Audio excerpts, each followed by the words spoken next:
Winning is not about the trophy and the accolades. It's about the grind. It's about the obstacles. It's about the challenges. It's about the pain. The reason I know so much about winning is because I've had to deal with so much losing. Everybody wants to win, but in order to know how to win, you got to know how to lose, because you're going to lose more than you're going to win. But what do you gain from it? You've trained some of the greatest of the greats, Michael Jordan, Kobe Bryant, Charles Barkley, Dwayne Wade. So you know something about winning. You know something about sustained winning over time. Your mind has to immediately shift back, because now you felt and tasted something that you can only get through winning.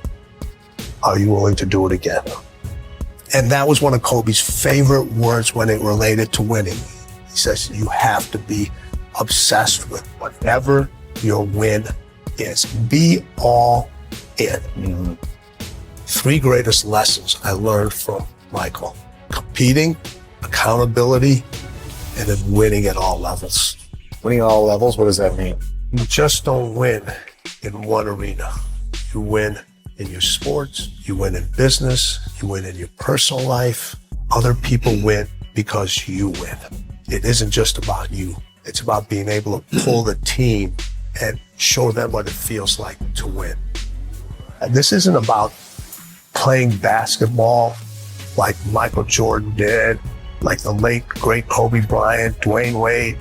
This is about having the mindset to win. When you fail, your feelings give you excuses. Your mind makes you more resilient.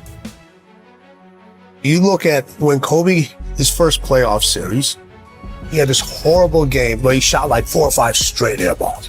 Now, he could have came back next year and said, I got to prove everybody that said, man, you're too young, why'd you take? No, it was just like, you know what? That's on me. I have to own that moment.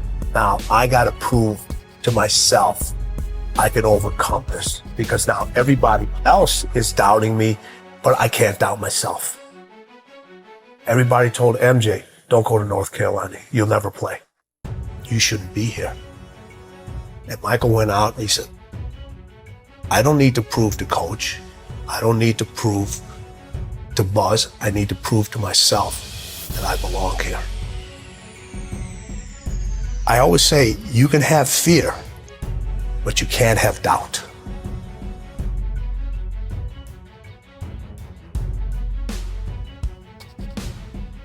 When I was working with my professional athletes, it required me to do a lot of traveling. And this story gets me every time.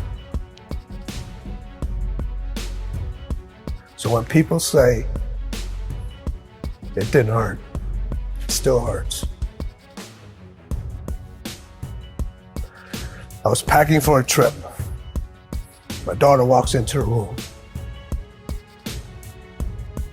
She says, Dad, why do you travel so much? I said, sweetheart, this is how I provide for the family. This is how I take care of you and Mom. This is how I put food on the table. She looks at me and says, Daddy, if I eat less, will you stay home more? Now people would think in a fairy tale, or most people would say, I unpacked my suitcase. I'm not going to take this trip. All right, let's go grab some ice cream or let's go out. I kept packing. Why? I had to set an example for her early of what it meant to win and what you have to leave behind sometimes in order to pursue what's unique to you. And I wanted her to understand this is who I am. And I want to set an example for you. I had a conversation with her later on to tell her why I did all those things. And in the middle of the conversation, she stopped me. She goes, I get it. I understand. She saw the results. She saw how it brought us closer together. She understood my dedication to my craft and what it took to excel and what it took to be different and what it took to stand by unpopular decisions, knowing that every successful person that I've met, every successful person that I know had to make those decisions over and over again. There are things that are going to have to take a backseat. You're going to have to leave a lot of things behind.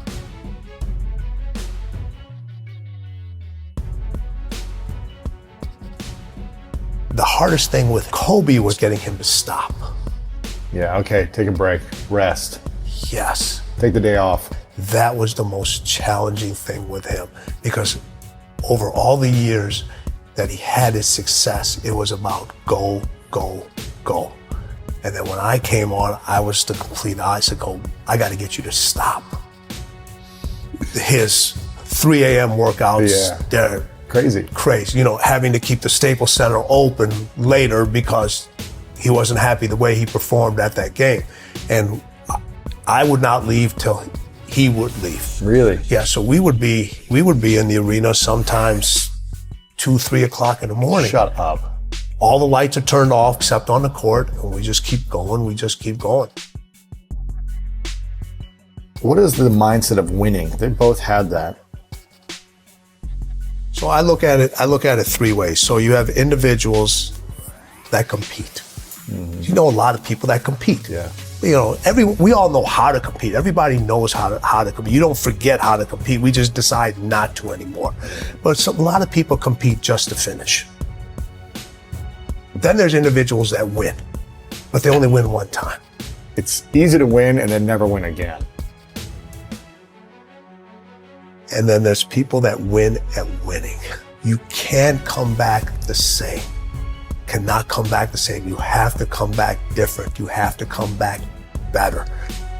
Winning wants you to be different. Winning requires you to do different things. Winning requires you to think in a different way. Winning speaks its own language. Winning has its own way of recognizing you. Winning wants you to write your own story. Stop looking for steps. Those steps are infinite. Find your own path to winning. Because as the late, great Kobe Bryant said, winning is everything.